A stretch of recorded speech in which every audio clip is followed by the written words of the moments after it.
I was back here adjusting the points and realized that the wire going to the points was no longer going to the points due to rodents. So, here. Use this one, huh? yeah. It's the innermost terminal. Here, we turn it around. There we go. Non-grounded. Okay.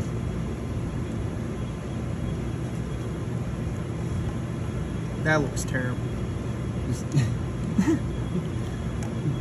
Sometimes it'd be like that. Yeah, twist it a little bit. There you go. Nice. Alright. Man. Beautiful. Now, it's probably not gonna fit on there. Did you check it on the stud? No, I did not. No. Use a drill bit. Oh, okay, we're good. Beautiful. Use a drill bit to drill out a wire table. Wouldn't be the first time.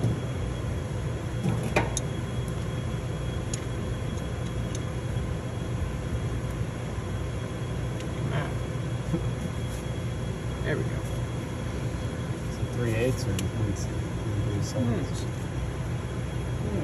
Coil's like older than dirt. Alright, so I've got the gas bottle on the carb. We filled the bowl up. Matt's gonna crank it. See if we can get this thing to survive here. You ready? Yep.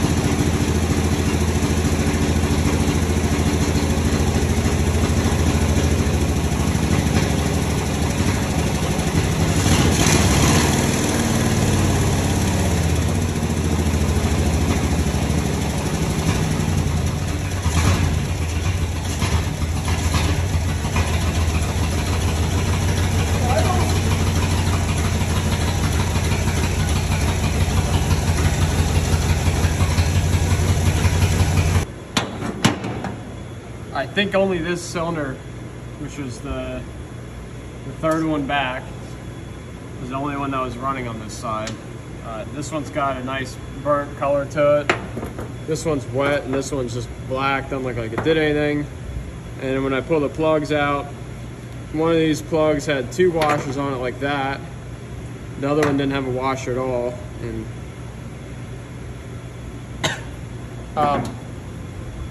wow. That's old gas. So we're gonna get all the plugs out and compression test it, and then get some numbers and make sure that the top end's good. That way we'll know that the valves are opening or closing. It should run on all 8, and then we'll diagnose into the wires and all that, gapping the plugs out. Cool. All right, well, we got a big old goose egg for a compression number, 0. So we're gonna just pull the valve covers now, and that way we can watch everything. Hopefully it's just a stuck valve. We'll see.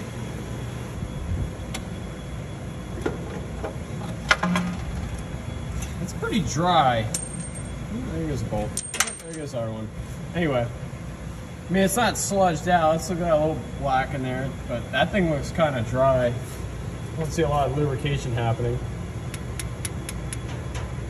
Seems kind of loose. Seems kind of loose. I don't know. Might be the end of the 318. Cummins. So what did we just discover? So we got some valves that aren't moving. So this one here, barely moving, and then that one back there is, this one here is barely moving. Something's going on in the cam lifter area. So I don't know, this thing could have an early fate. I guess we're pulling that intake off. I think we are ready to pull this thing off. Looks heavy. Oh my God. There's your bent push rod. There's another bent one. Well, I think we figured out what's going on here. Look at all that crap right there. Cam doesn't look bad at all. Definitely looks dry. It looks like it's not getting much oil.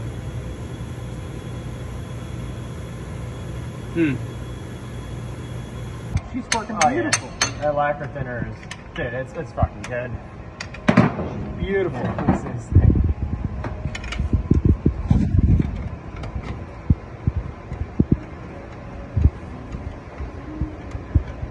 I could probably pull it out. Stock lifter no more. Oh, beautiful. A little bit of rust pitting, that's all it is. Dude, look at that thing, actually looks really good. Yep, just straightening out a push rod. Nothing wrong with that. You just gotta floor it as soon as it starts. Yeah, you gotta know if it's gonna break again. So you just, as soon as it runs, we're just gonna rev it really bad. And we already got, I think, one of them straightened out. It was that one right there in the middle. I mean, it doesn't look terrible. It's kind of gray. It's got a lot of gray in it. I don't know, but I think it's gonna be okay. We're gonna dope up the intake gaskets, drop the intake back on. We just sprayed everything in kerosene to loosen up the sludge and the sticky oil.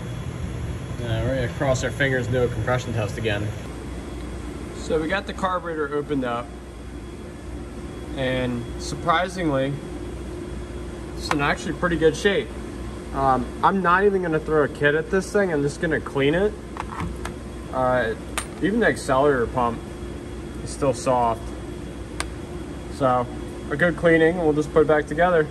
We'll try it out. I used a special blend of a couple random chemicals I have, and it cleans the inside of the carburetor. It takes the varnish and the corrosion out. This one's actually in really good shape. We don't have a rebuild kit for it, but luckily everything's in pretty good shape. The accelerator pump's still nice and soft. This gasket's usable. I mean, I got one little tear in it, but it'll work, it won't leak. So we're just gonna put this back together, put it on the truck, and then we're gonna go through the fuel pump and the lines, and the tank's being cleaned right now. So we're getting close.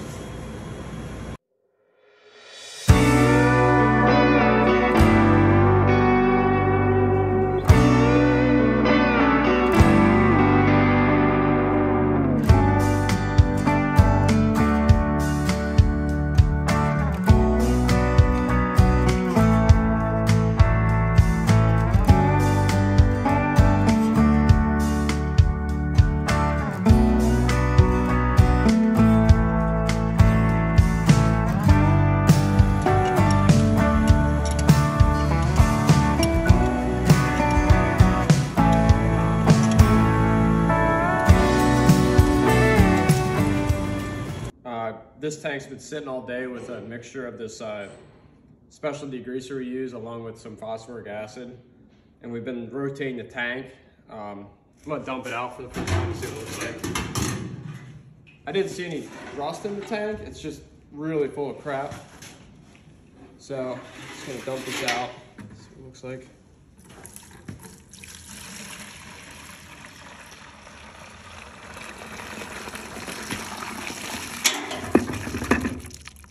That's pretty bad. So we're gonna power wash it out now, and then as long as it looks pretty decent inside, we'll go ahead and reinstall it and plumb the fuel system up. Did you say top right? Bottom right. Top left.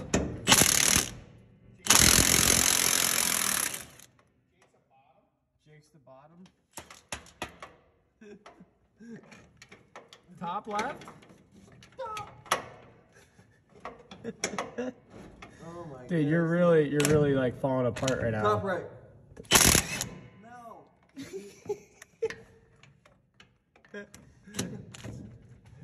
Ready? No. Go.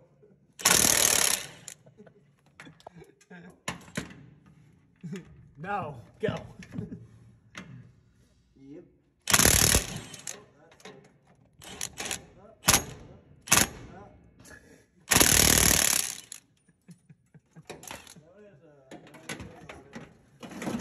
Poor guy's just trying to do his job. Do I have a can? I don't know. Well, let's look through that cabinet we got the other week with the brake parts. Yep. And let's see if we just have like a new old stock one. Okay. Let's try to get this clutch master working. All right, well, it's the first fire attempt. Again. Midnight. Tanner.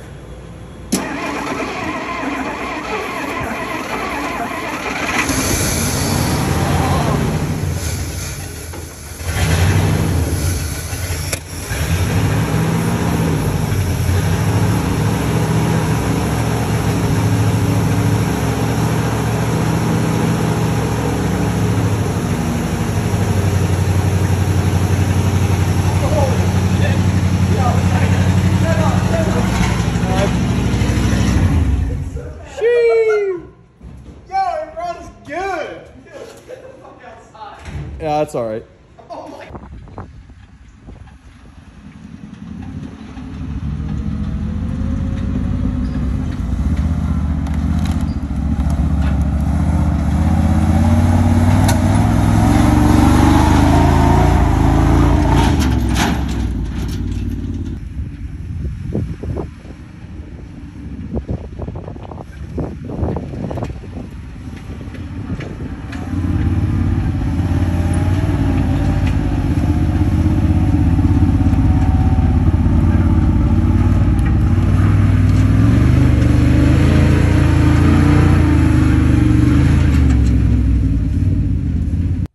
All right, so the truck runs, right?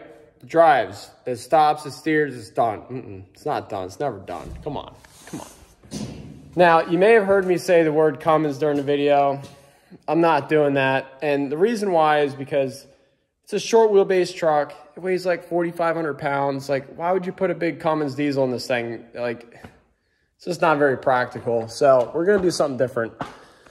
Got up on my ladder here to show you guys.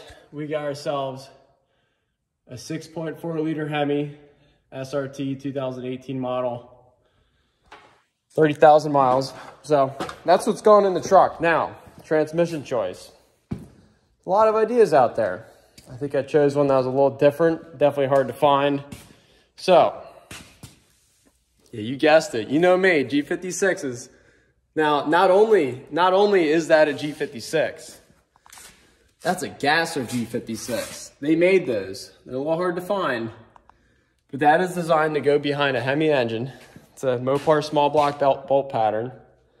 And, of course, we got our traditional new process 205 transfer case. So we're gonna refresh those things, bolt it all together.